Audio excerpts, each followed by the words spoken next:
Za življenje. Za življenje. Psihologinja Alenka Rebula-Tuta. Prijazen pozdrav, dragi poslušalke in cenjeni poslušalci, in hvala lepa, ker boste tudi tokrat uro namenili pogovoru z gospo Alenko Rebula. Gospa Alenka, prijazno pozdravljeni in dobrodošli znova v krogu kar številnih. Ja, dober dan. Bližamo se poletju, 21. junij je tako osrednji čas, ko se poletje tudi po soncu začne, ampak seveda že prej čutimo to toploto sonca. In Alenka, tako lepo ste zapisali, ko sva se na hitro dogovorili, čemu bi pa tokrat dali največ pozornosti, ste rekli, potrebni smo lepega, potrebni smo toplote in svetlobe. Kaj vse je v ozadju te vaše misli in verjetno tudi vašega opažanja? Ja, tukaj je dosti vsebine. Mislim, da lahko kot prva stvar rečem, da v času, ki ga doživljamo, če pogledamo svet, prevladujejo to, kar imenujemo temne sile, ne?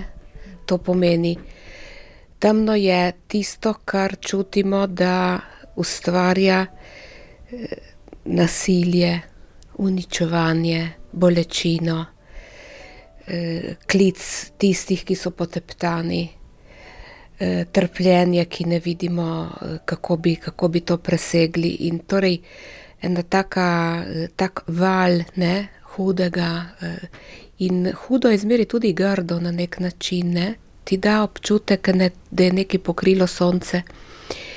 In prav zaradi tega je še toliko bolj potrebno, da smo mi eno tako majhno sonce zase, da ga širimo in da uveljavljamo drugačen svet.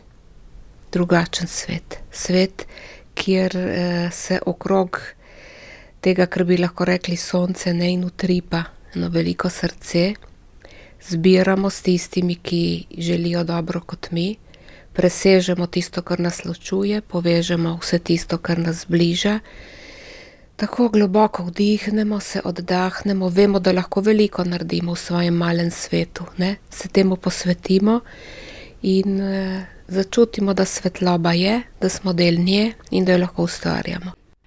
Nedolgo tega smo obeležili natanko 80 let od konca druge svetovne vojne. Gospa Alenka, vam je tudi to zgodovinsko obdobje zelo poznano in danes zdelo se nam je, da smo v civilizaciji dosegli nek kulturni nivo tudi spoštljivega dialoga, čeprav smo na različnih bregovih, ampak očitno se vsake toliko, bom rekla, kar zgodovina ponovi. Kaj se zgodi, zakaj do tega prihaja, zakaj tudi glavnina, vi ste rekli, posameznik lahko kljub vsemu prinese veliko svetlobe, čeprav so okrog nas morda bolj opazne tudi temne sile. Zakaj se tako hitro kar podredimo tem temnim silam in začnemo govoriti, se nič ne splača, kaj pa bom, in se kar podvržemo tovrstnim mislim? Torej, tisto, kar so verjetno zdaj vsi razumeli, je, da mir ni taka dobrina, ki ko jo pridobiš, se obnavlja sama po sebi. Zato, da živi mir, je potrebno veliko delo vsakdanje in velika budnost, da opaziš, kje se rojeva tisto, kar ga bo lahko jutri zrušilo. Te budnosti mi nimamo, zato ker je ne pridobimo ne v izobraževanju, ne v naši kulturi življenja. Radi bi se imeli lepo in potem radi se tudi slepimo, ne, ker je to neka bližnica. V resnici pa je to, da se ponavljajo te vojne in vse to, kar se je zdelo, da je pridobljeno v resnici je samo takrat, ko je pridobljeno in potem se spet začne znova, ne. To je ena velika modrost. In torej jaz se ne bi toliko čudila, ne, in gledala zakaj in kako, ampak bi vzela na znanje eno 100-krat že potrjeno dejstvo, da kolikor delaš za mir, toliko ga je, in pa to preprosto stvar tudi, ki se mi zdi skoraj banalna, ko jo rečem, ampak je zelo resnična. Ko bi vsak človek v sebi imel mir, ne bi bilo nobene vojne, ker nihče ne bi sprejel tega, da ubija, in enostavno ne bi bilo nobenega sodelovanja, ne, za rušenje. In ni samo ubijanje, rušenje, ampak toliko drugih dejanj, ne. Torej, če delamo na tem, da bi vsak človek, in torej najprej jaz, postal bitje, ki ustvarja mir, delamo zelo realno za mir na svetu. Veliko bolj kot če obsojamo in kažemo s prstom, kako je kdo pošasten. Med zadnjimi zapisi na spletu Dežela Vere vase je ta poudarek negovanje notranjega miru. Gospa Alenka Rebula, pogosto izhajava iz vaših zapisov, pišete, izberete prave besede, da jih v glavnini množica tudi razume, sicer je pa izvirna metoda Vere vase gospe Josipe Prebek. Vi pa znate zelo dobro zapisati in med zapisi je tudi negovanje notranjega miru, ki že samo po sebi kar ponuja vprašanje, kako negujem ta notranji mir. Razmišljali ste tudi v knjigi V zavetju dobrega, avtorici sta skupaj z Josipo, da marsikdo niti ne ve, kje je njegovo zavetje miru, kako ga torej iskati, če se niti v to osnovo ne poglobim. Ja, to je velika tema, ne, sej to delamo mi leta in leta. Ampak mogoče bi začela s to preprosto ugotovitvijo, da vsi naši seminarji Vere vase, kamor dejansko ljudje pridejo po mir, tudi če ne vedo in tega ne izrečejo, ampak potem se pokaže, da to je, da se vse začne s tem, da vsak pove, kako mu je in da je pri tem zelo resničen. In torej mir se začne pri srečanju s tem, kako mi je zares in da opazim, da v meni potekajo velike in majhne bitke in tudi mogoče skrite vojne, in da se začne z njimi ukvarjati. To je začetek. In na tem potem se lahko marsikaj naredi. Mi vemo, da na primer, ko se sprte strani sploh srečajo in začnejo pogovarjati in velja premirje, si vsi oddahnejo, ker je to velikanska razlika, ne? Med tem, da vojna poteka in med tem, da se sprte strani srečajo in sedejo skupaj. To je velikanski premik. In isto velja za nas. V nas, ko se naše notranje sile nehajo bojevati, sedajo skupaj in pogledajo drugo in se vprašajo, kako bi lahko sobivali v tem bitju, ki sem jaz, se začne veliko olajšanje in se začne to, kar mogoče bi zdaj lahko šli, neko greva na temo lepo in dobro in poletno. Evo, tukaj je ta primer. Včasih se mi zdi, ko poslušam ljudi, da je ta notranji svet kot ena zaraščena pokrajina, neprehodna, tako da sploh ne vidiš, ne? Mislim, gost, ki je popolno neprehoden, je temen.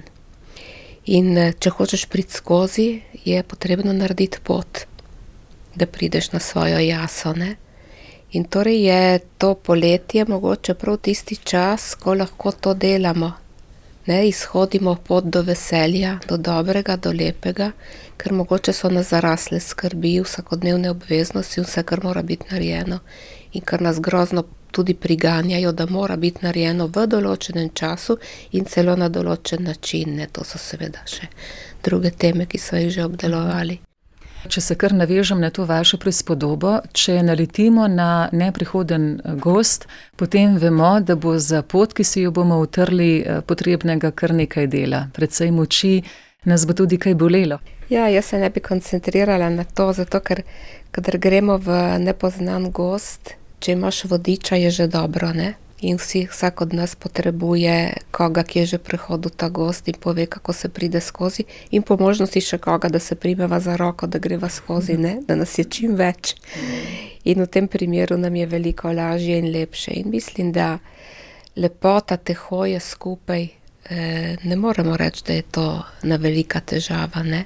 To je v resnici olajšanje v primerjavi s tem, ko sem se nekje zapletla v eno robido, ne vem, ne naprej, ne nazaj, mogoče je legla megla. Zanimivo, zadnjič na seminarju so nekateri prav to besedo uporabili, ne, sem v megli, ko mi je hudo, ne vem, kam se obrniti, ne, kot se zgubiš v hribih in je megla, si v veliki nevarnosti, ne veš, kje, kaj, kako. In torej mi potrebujemo prav to, ne, da se dvigne ta nejasnost, ki jo pač dela to, da jaz delam dostikrat meglo, ne. Kar naprej nekaj počnem, se ženem, se ne ustavim nikoli, se ne pogovorim zares z nikomer in seveda sem v megli. In takrat imam to občutek ogroženosti, ne vidim lepega, kako lepega in dobrega, ne. Tako iz tega, ne, lahko pridemo skupaj, to se mi zdi važno poudariti.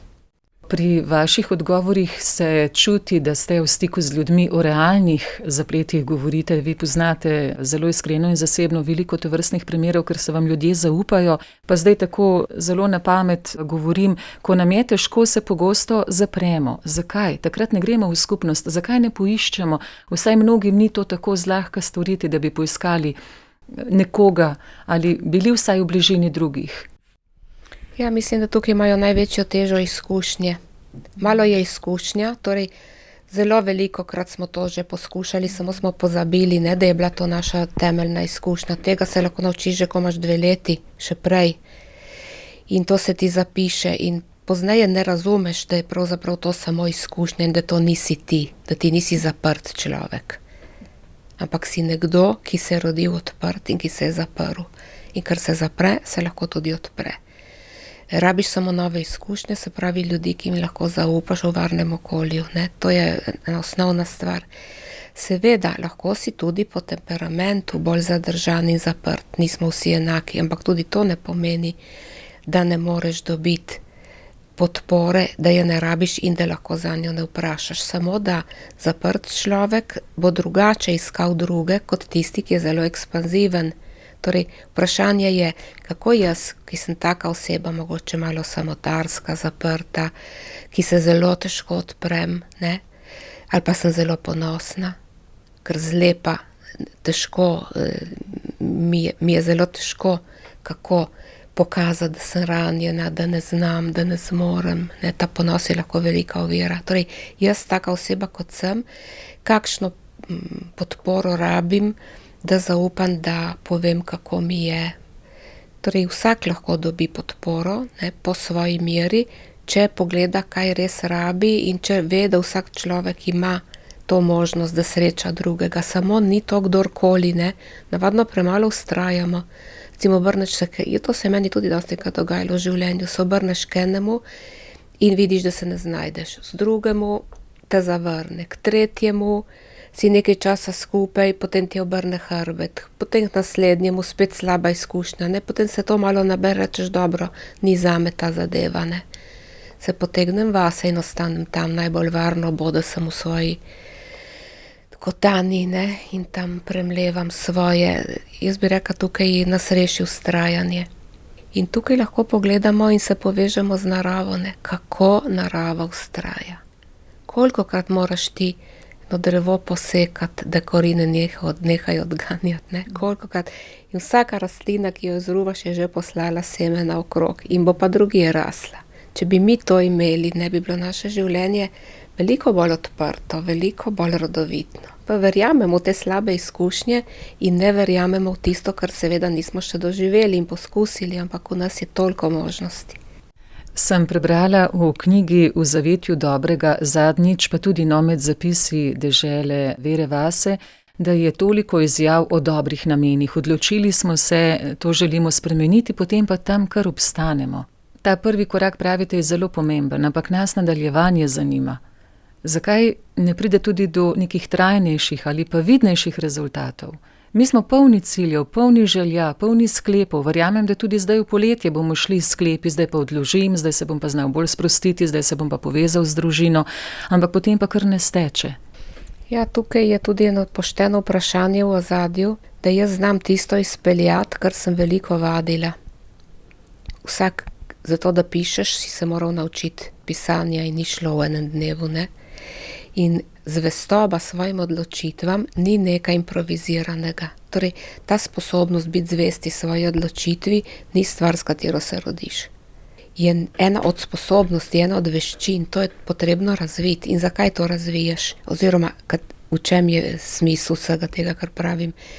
Da, ko neki stvari slediš zares, vidiš, kako poteka, vidiš sadove, vidiš, kaj je bilo potrebno v to vložiti in potem imaš jasno izkušnjo, kako se to dela, kako do tega pridemo, ne? Kako je treba sproti najti še kakšen nov razlog, da vztrajaš in kako zelo verjetno si tudi ranljiv in koliko ti pomeni, da je ob tebi kdo, ki te opogumi. Torej, na tej poti k nekemu vztrajanju, pri nekem vztrajanju, navadno odkriješ, kaj vse je potrebno. Zdaj, mogoče bi lahko pomislili na to, da vsak od nas verjetno v življenju je izpeljal eno stvar, ki je trajala precej časa in kjer je bila potrebna zvestoba. Če vsak pomisli, katero stvar je tukaj izpeljal, ne, lahko je bila gradnja hiše, lahko je bilo skrb za nekoga ali pa en študij, toliko stvari smo izpeljali, ne včasih, ali pa enostavno obdelali eno gredico. ali pa izpeljali eno dogovarjanje ali tudi v poklicu.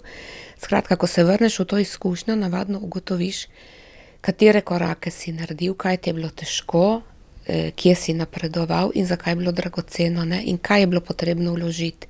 In ko greš v to izkušnjo in rečeš, recimo, bi rada drugačno poletje, ugotoviš, da zelo verjetno v prejšnjem letu so bile nekatere stvari, ki so se ti zapletle, ki so bile odveč, ki jih nisi predvidel, ne? Kljub temu, da si imel dober namen. Torej, se vrniti v to, kako mi je šlo lani, je vedno koristno, ker pogledaš nazaj in ugotoviš, kaj je bilo v redu in kaj ti je manjkalo. In kaj mogoče šlo čisto narobe ali čisto drugače, kot si želel, ne?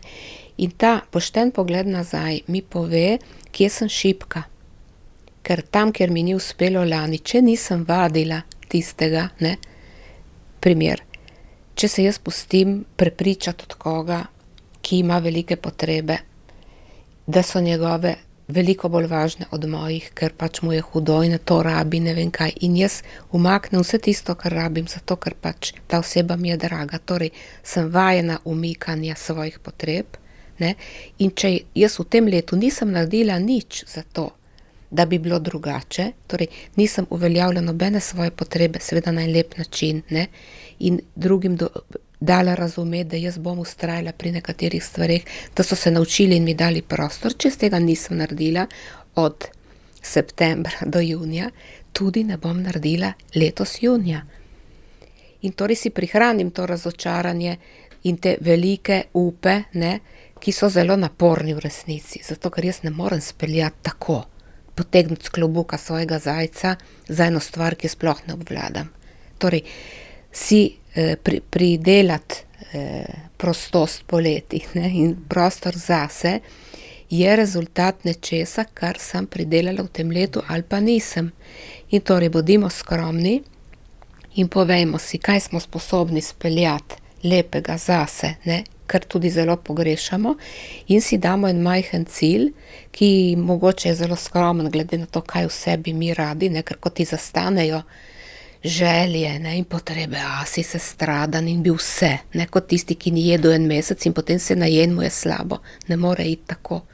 Torej, katera stvar zdaj je v tebi eno živo pomanjkanje, kaj lahko malega narediš za to, s tem, ko se poznaš in veš, kaj zmoreš, ne, ker tisto, kar mi že 100-krat ni šlo, mi ne bo šlo nenadoma dobro, ne, zlasti ne, če bom sama.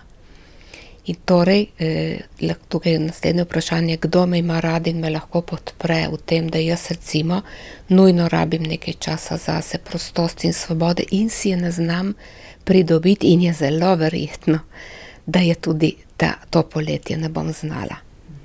In to je realno, ne, zelo realno.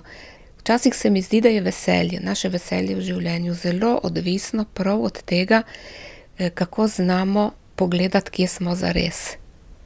Ne, ker če ti misliš, da si nekje, kjer nisi in potem vlagaš v to, kako nekaj boš in ti ne gre, potem si samo razočaran.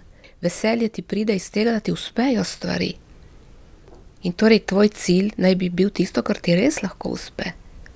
Ne tisto, kar ti ne more. Tisto je priprava na frustracijo in organiziraš svojo žalost.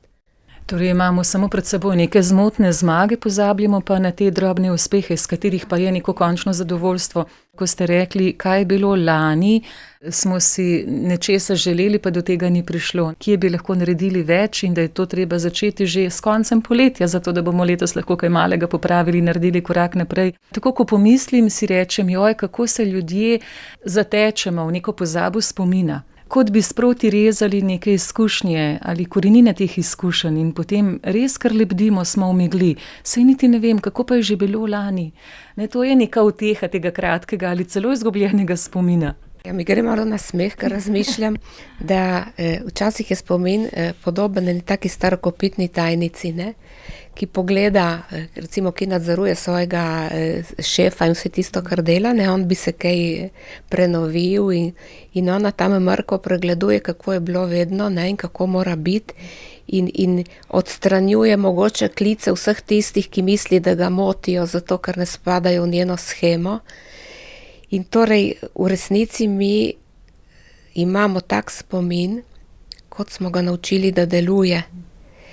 In torej tisti, na primer, ki ima stalno občutek dolžnosti in kaj mora, ne, se spominja predvsem vse, česar ni naredil. In tako naprej. In vsak od nas bi bilo dobro, da pogleda, ne, kakšen je ta njegov spomin, kaj on beleži, ne, kaj mu gre v arhiv. In tako, meni se ne zdi odveč to, da človek zapisuje stvari, ne, se pravi, da spremlja, ker dokumentacija, vemo, v zgodovini je edina, ki prepreči pozabo. Ti, če nimaš dokumenta o nekem dogodku, recimo v zgodovini svojega naroda, ti ne moreš vedeti, da se je tisto zgodilo, ker ustni spomin izgine in ostane samo ali materialna dediščina, ne, predmeti, zapisi, ampak nekaj mora ostati, kar traja. In torej, če zgodovina potrebuje pisanje in beleženje, toliko bolj naša zgodovina našega življenja. In torej, to, da bi vsak človek vsak dan pogledal, kaj se mu je zgodilo, ne, in zabeležil, to je bilo v tem dnevu dobro in lepo in vredno, ne. To pa je bilo tako, kot mi ni všeč in ne bi rada, da se ponavlja, ne. Že ti 2 beležki na dan, ki te spremljata, ti pomagata, da gojiš spomin na tisto, kar je vredno, lepo in dobro in torej potrebno nege, torej ne pozabiš in obenem, da ne pozabiš, kje si metal kamne na svojo pot, ne, ali pa kje si pustil, da so pohodili nekaj, kar je zate zelo važno. Ker drugače narediš to priredbo, ne. Saj vemo, kako je ta stvar, ne, ko nekateri, ki pridejo na oblast, naredijo svojo zgodovino, kako je bilo, ne, in vse je tako, kot njim všeč in je zanikana resnica. In mi, ko recimo pride na oblast naš ego, na primer, delamo isto. Ne, in tukaj bi rekla še 2 besedi o egu, ker dostikrat mi kdo reče, ne, da to je tak pojem, kjer ni prav jasno, zakaj se gre.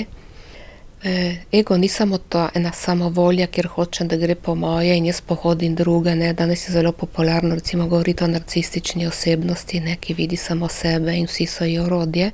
Saj to delno za nekatere ljudi velja, ampak ni vse. Ego je tudi stalno nezadovoljstvo nad sabo. Torej, en glas v nas, ki reče, to, kar si naredila, ni dovolj, več je treba. Ti zmoreš neskončno več, ti moraš veliko več in to ni nič. In ta zahtevnost do sebe, ki ljudje mislijo, da je, ne vem, želja po odličnosti ali pa želja biti vedno boljši in tako naprej, je v resnici glas ene zamaskirane prevzetnosti, ki človeka dela slabšega, kot je v resnici, ne, ker tam postaneš predrzen in do sebe tako zahteven, si ne priznaš tega, kar zmoreš, ampak to ima tudi drugo lice, ne, zaradi tega pritiskaš nase in potem hočeš od okolja, da sodeluje v tej tvoji igri, v tem tvojem programu za tvoje proslavljanje sebe, ne, in tukaj postanemo nekaj drugega. Aha, od tod torej tudi tisto naše mišljenje, zakaj drugi ne vidijo, pa tako se zavzemam, pa toliko storim, toliko naredim. Ja, to je zato, ker kadar jaz delam nekaj res iz srca, iz sebe, čutim, da je to veliko vredno, čutim to toplino, ki me polni, ne, čutim, delam nekaj, kar je lepo, kar je dobro, kar je vredno. Včasih to čutim, ko delam nekaj zase, recimo, ko delam eno stvar, ki mi všeč, pozabim na vse, sem vesela, lahko tudi recimo grem na sprehod in se imam zelo lepo s tistim drevesom, s tisto rožo, s tisto živalco ali karkoli že, ne, in čutim, da me napolni nekaj lepega in to je pristno, potem ni ega. In to lahko s kom delim, ki ga srečam na poti, ne, in si dava to. Drugo pa je, da jaz grem v svet z idejo, zdaj bom jaz naredila nekaj zelo pomembnega za druge in naj vidijo, kako je to pomembno in naj vedo, da jaz zmorem to, ne, in naj opazijo in to morajo seveda ceniti in to seveda je zelo pomembno. Jih nisem nič vprašala, če to hočejo. Nič jih nisem vprašala. Ali je zanje pomembno, kaj čutijo, kaj bi res rabili mogoče, ne, ali pa bi radi sami to delali in ne z mano in toliko stvari, ne, ker ti ne vidiš nikogar. Ti samo izvajaš svoj program, ne. Kadar je človek izvajalec nekih velikih programov, kjer naj bi drugi bili samo občudovalci, izvajalci ali kakorkoli že občinstvo, ne, In on je tam samo zato, da proslavlja samega sebe, tukaj ni nobenega veselja. In tukaj mogoče bi omenila še to, ne, da koliko je tudi staršev, ki ko se začnejo počitnice, začnejo uveljavljati svoj ego.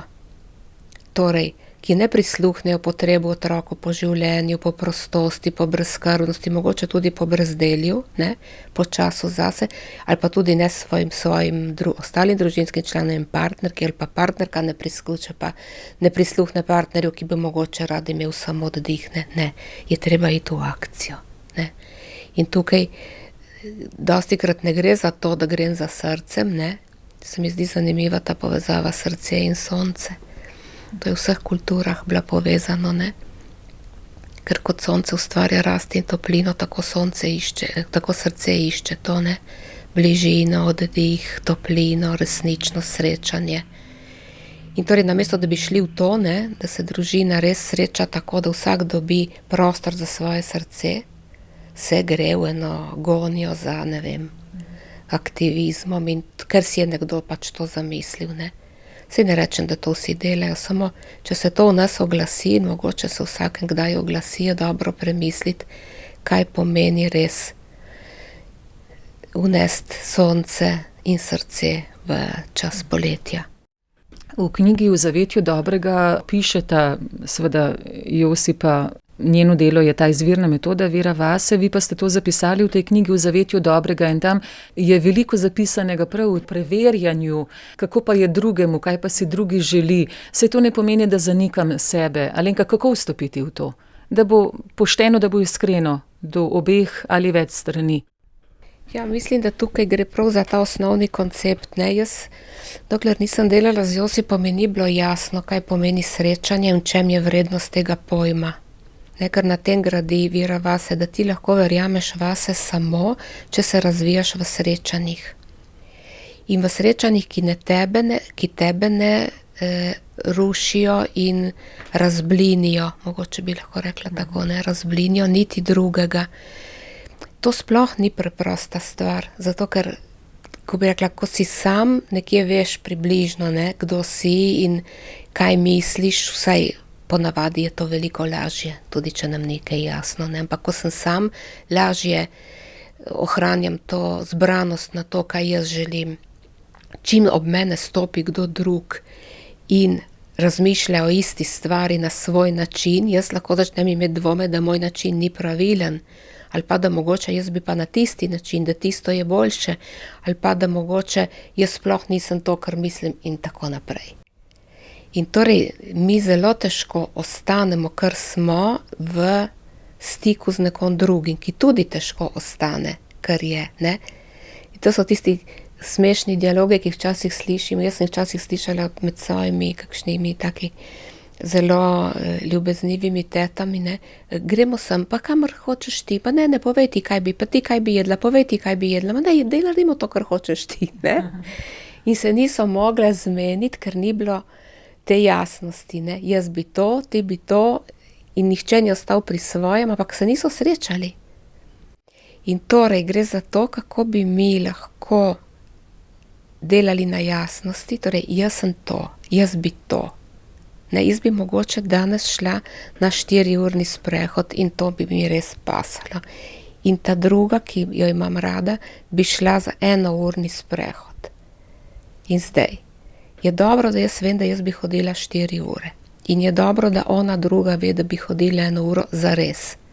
In zdaj vprašanje je, kako lahko dava skupaj najno prijateljstvo, najn čas, ne, najno potrebo druga po drugi, glede na to zadevo. In tukaj je veliko možnosti. Lahko 1 uro hodi v skupaj in potem ona gre 3 ure po svoje. Lahko danes hodi v 1 uro in drugič ona hodi 4 ure s kom drugim in tako naprej. Ne, ampak gre za to, da dokler nama ni zelo jasno ta razlika, ne moreva nič narediti, ne zase, ne za drugo, da bi ji bilo blizu. In torej mi se skušamo prilagajati, ampak to ni prava pot. Gre za to, da se dogovoriš v spoštovanju te medsebojne različnosti in da vsi začutijo, da ja, jaz sem slišala, da ti bi hodila 1 uro In ti si res slišala, da jaz bi hodila 4 ure. Kako lahko to zadevo vzameva v poštev in prideva drugi naproti, ne? In to je bil en tak banalen primer, ampak tukaj mislim, da tudi med počitnicami je to zelo lahko aktualno, ne? Eden bi šel na morje, drugi v hribe, eden bi ležal na plaži, drugi sovraži ležanje na plaži, eden bi vstal ob 5 zjutraj, drugi bi spal do 10 in to v isti družini, ne? In jih je 5, recimo. Kako narediš eno stvar, da je harmonična? In zdaj bi rekla, tudi v orkestru, ne? Eden piha v trobento, drugi igra klavir, tretji mora molčati 10 minut, ker potem šele je vstop za flavto, ne? In vendar pride ena lepa melodija. In kaj, nismo mi sposobni tega narediti? Ne, nismo sposobni, če ne sedemo skupaj in če vsak ne pove, kako bi on igral, ne? To je. Ne povemo zares in ne poslušamo, kaj bi drugi, ne? Ker če drugi zine nekaj, kar meni ni blizu, rečeš, traparija, ne bomo, pa kaj, to se ne more.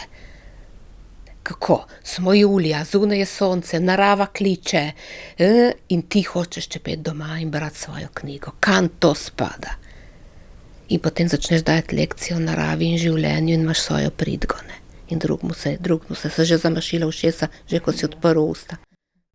Ja, Alenka, hvala lepa za ta primer. Vsi smo se v njem prepoznali, ker pogosto prav v to prilagajanje ali v neko srečanje, no, ta beseda vaša, namesto da bi šli v srečanje, začnemo z očitki. Ja, je lepa, ne, ta ideja o srečanju, ki ima noter besedo sreča. To jaz zadnje čase sem to opazila. In obstaja tudi ena knjiga, ki je zdaj ne znam povedati avtorja, v slovenščini, ko me je išla o tem, kaj je vse v besedah. Ne vem, kako se kliče ta knjiga, ampak obstaja in vem, da je zelo zanimiva.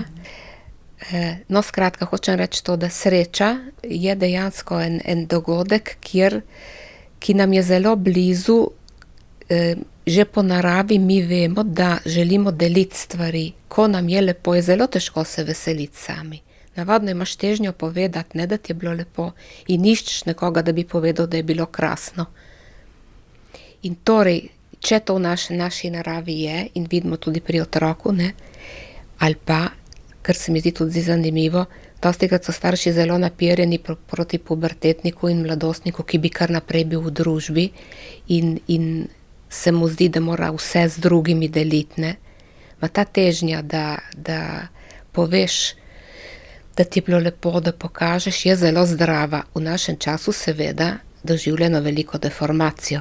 Ne to, da ti pošiljaš samo slikce in si vedno na razstavi in se hvališ s tem, kar je bilo ali kar ni bilo, ne. Tisto je nekaj drugega, to virtualno srečevanje. Jaz govorim o tem, da v živem srečanju jaz s tabo v živo delim, kar mi je bilo lepo.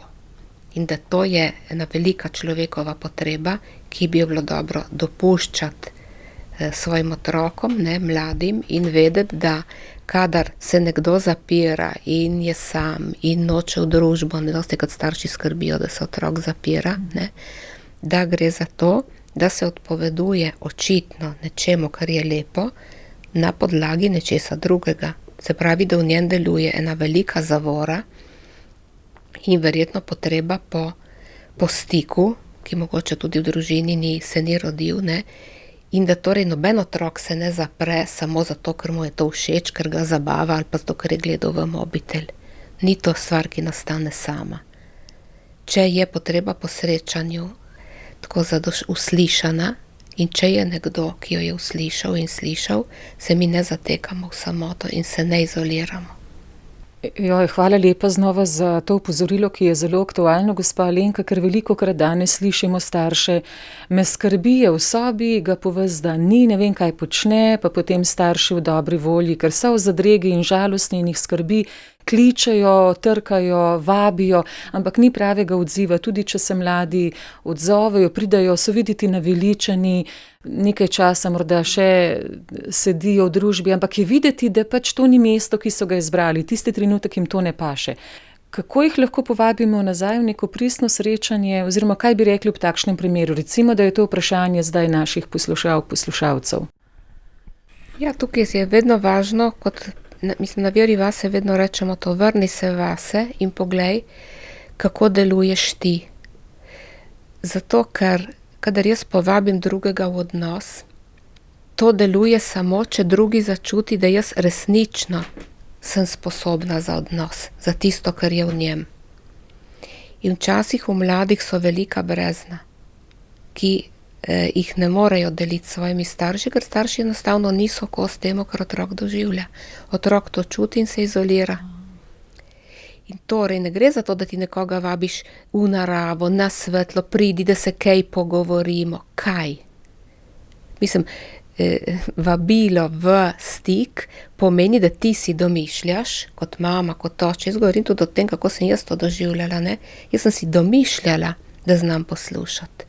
Sem si domišljala, da zmorem stik. Ga nisem. In sem rabila leta, da sem si priznala, da ga ne zmorem. Jaz sem zmogla prepričevati, poučevati, razlagati, katere so vrednote, dajati sebe za zgled, molčati, če je bilo treba. Mislim, celo vrsto stvari, ki vsi dobri starši navadno znajo. Ampak kdo nas je naučil tistega globinskega posluha, ki odpre vrata? Ne, zato, da mlad človek se odpre in zaupa, mora biti na drugi strani nekaj zelo prepričljivega in zelo resničnega. Meni se nikoli ni zgodilo v šoli, da ko sem bila res odprta in pripravljena, da mi ne bi povedali, kako jim je. Ampak, to je zanimivo, to sem zmogla z otroki, ki niso bili moji. Tako da dosti, kad si učitelj in ti otrok drugih staršev zaupa, in tvoj lastni ti ne. Celo psihologom se to dogaja in psihiatrom, ne. Kar nam nakazuje eno veliko resnico, da najtežje je biti sposobni biti v stiku z najbližjo osebo. Tam je čisto ena druga kategorija. Veš, to je, kot lahko bi rekla, če znaš francosko, še ne znaš kitajsko. In jaz imam lahko odlične odnose s teto, z bratrancem, z vsemi ljudmi, lahko sem priljubljen predavatelj, psihologi, kaj, vse skupaj mi super gre, ne? Ampak nisem sposoben govoriti s svojim otrokom. Oziroma on ne pride do mene, ker je, na primer, lahko zelo drugačen od mene in jaz nimam v sebi prostora za tisto. Jaz tistega jezika ne znam, se ga nikoli nisem naučila in tudi mi ne pride na misel, mogoče, da bi se ga morala, ne, ker mislim, da znam. To je najhujša ovira, da mislim, da jaz znam poslušati, jaz zmorem stik, on ne zmore. On ne zna, on noče, njega je treba spremeniti, ne, in tako naprej. Ni tako. Potem, gospa Alenka, kar sva rekli, da bova danes vabili tudi v simbolnem pomenu, da bi našli poti do sonca, poti do lepega, do veselja.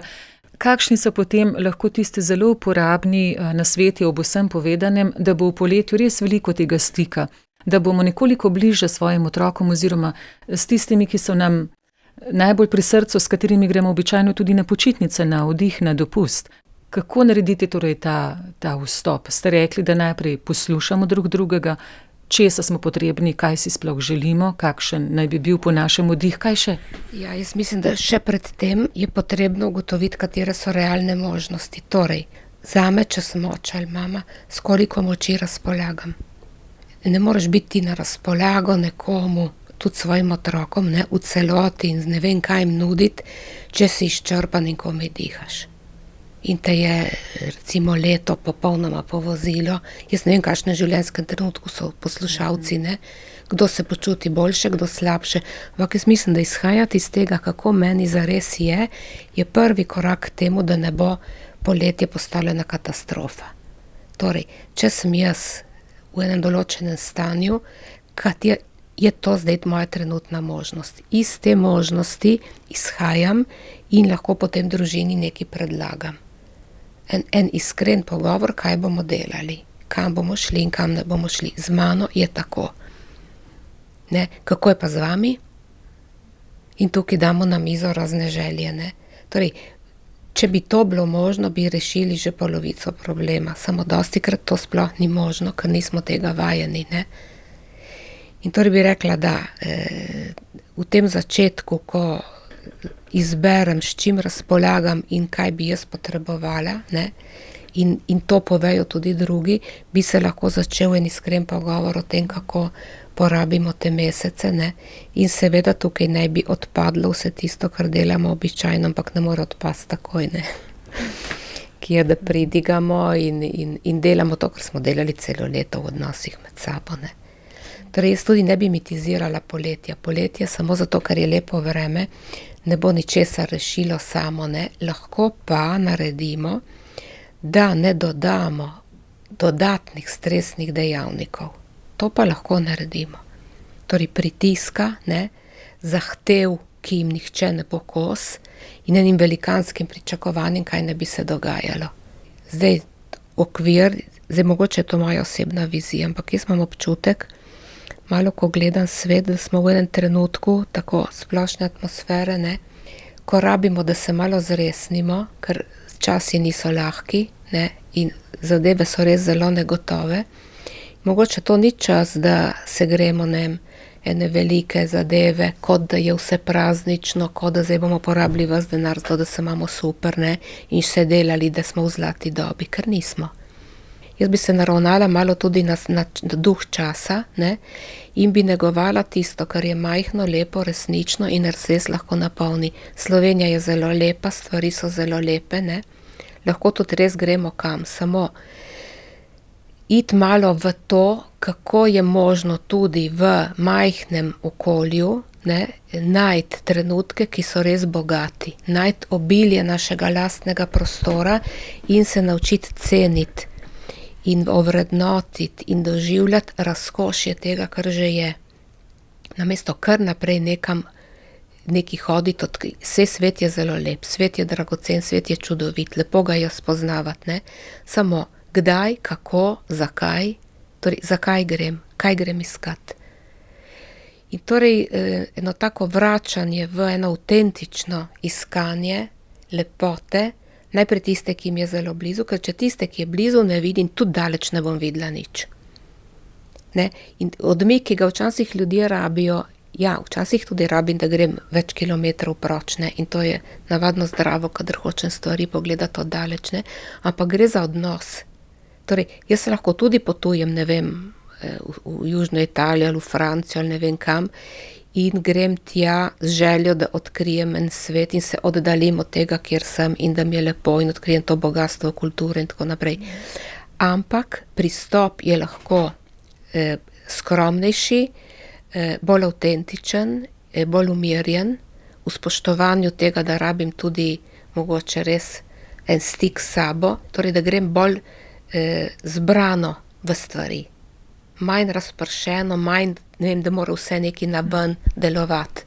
To se mi zdi, da je bolj primerno za naš čas, ne, kako bi rekla, slog, stil, s katerim nekam grem, naj bi bil bolj buden, bolj pozoren, bolj zbran, bolj, v enem drugem, v tistem miru, ne, ki potem pusti v nas odmev nečesa res doživetega globoko, zares, ne, z odprtimi očmi za vse, kar se dogaja, ne kar tako nekam naslepo, nekam noret, zato kar je treba iti.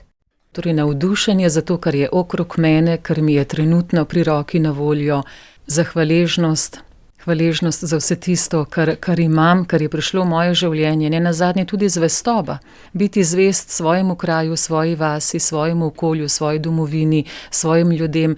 Več tega odkrijemo tudi v tem, številne drobne bisere ste rekli, a ne, tudi z majhnim lahko tkemo velike zgodbe poletja. Tako da hvala lepa, gospa Alenka Rebule, tudi za to spodbudo. Najprej pa sedimo za skupno mizo, pa se sploh prevprašajmo, kaj kdo želi, v kakšnem stanju kdo je, pri koliko sploh moči mu je ostalo, s kolikšnim navdušenjem sploh lahko naprej vstopi. Kaj še povedati ob sklepni misli o tem soncu, o potrebi po lepem, da nas to nahrani? Sva še kaj spregledali, kaj pozabili, ko govoriva o srečanju, znotraj srečanja sva se pogovarjali tudi sreča, tam jo najdemo. V srečanju 2, 3. Ja, mislim, da to sva že večkrat rekli, ne? Kdaj nam je zares lepo? Kdaj nam je zares lepo? Zares lepo nam je, kadar nam uspe biti resnični, taki kot smo in pokazati drugemu tisto, kar res nas najbolj veseli in da imamo pač pogum to povedati. Ker to je vedno nekaj drugega kot tisto, kar delajo drugi, ne? In ta pogum biti malo drugačni in si vzeti svoj prostorček pod soncem, mislim, da to je ena od stvari, ki najbolj umirijo. Ja, to bi še rekla, da v poletju je neka milost topline, ne? Dolgo v noč smo lahko pokonci pod zvezdami, narava je prehodna na drugačen način. In mislim, da če bi si vzeli vsak dan en trenutek, da bi razmišljali o tem, kako lepo je v miru preživeti eno poletje v smislu, da ti ne padajo bombe, da ne živiš med ruševinami, da ti ne strežejo po življenju, da nisi lačen, da nisi v ranah, ne? In da kljub vsem težavam, ki lahko jih imaš, da najdeš ta trenutek hvaležnosti za to, da obstaja ta čas, ne? Ki je poln razkošja v naravi, vsa narava nekje se žene za to, da bo dozorevalo, da bo rojevalo, da se bo življenje obnovilo, ne? In torej tudi v nas je polno tega, te želje po obnavljanju. Jaz bi rekla, ne zaprimo se, tudi če so se nas zgodile nedavno hude stvari, tudi poleti se lahko zgodi kakšna huda bolezen, kakšen razhod, kakšna velika bolečina, eno izdajstvo, ena prevara, so nas mogoče okradli, so nam vse razbili, smo zgubili nekaj, do česar smo imeli pravico, vse to se lahko dogaja tudi poleti, ne? Ampak to je samo del življenja. V nas, mi smo dežela, v kateri je lahko kakšna ruševina, kakšno trnje, kakšna jama, kakšno brezno, ampak so travniki, je gozd, je toliko lepega, toliko izvirov, ne, toliko stvari, iz katerih lahko črpamo življenje. In to življenje črpamo nekaj iz sebe, nekaj iz narave in nekaj iz sočloveka, ki nam prisluhne. Torej, iščimo druge, ki so nam sorodni po duši, ki nam prisluhnejo in vedimo, da to je naše velikansko bogatstvo, ne. Mogoče največje bogatstvo poletja je možnost srečevanja ljudi, ki imajo mogoče malo več časa, s katerimi se lahko dobimo, tako da si podelimo tisto, kar je resnično v nas in to je mogoče naše resnično obilje in naše resnično potovanje drug do drugega. Gospa Alenka, najlepša hvala. Saj vemo, da tudi pogorišče, če smo pozorni, tam življenje komaj čaka, da vzpuhti in kako bujno znova ozeleni. Res najlepša hvala za te zelo konkretne spodbude, za vstop v poletje, v sonce, v iskanje lepega in v to obojestransko bogatenje. In tudi vam želimo, da bi bile vaše stezice, vaše poti v tem poletju čim bolj soncem obsijane in se že veselimo tudi na jesen znova srečanja z vami. Ja, torej vsem najlepše in dajmo vzeti iz sebe tisto, kar je najboljše, ne, in ponudimo to drugim in sprejmimo tudi vse tisto lepo, kar drugi želijo dati, ker mislim, tudi drugi so polni želje, da bi z nami delili tisto najlepše, kar imajo in kar želijo, da je videno. Iskrena hvala še enkrat. Pogovarjali pa smo se z gospo Alenko Rebula, piše misli, opisuje izvirno metodo Vera vase, ki je delo Josepe Prebek in tudi njune knjige, zdaj zadnja je V zavetju dobrega ali pa njuni zapisi na spletu Dežela Vere vase so lahko zelo priporočljivo in dobro branje v tem poletnem času. Pod soncem lahko te črke dobesedno zaživijo potem tudi v našem življenju. Skratka, gospa Alenka Rebula, najlepša hvala in tudi poslušalkam, poslušalcem za pozornost, pa iz srca iskreno naj bo veliko lepega v teh poletnih mesecih. Srečno. Za življenje. Za življenje.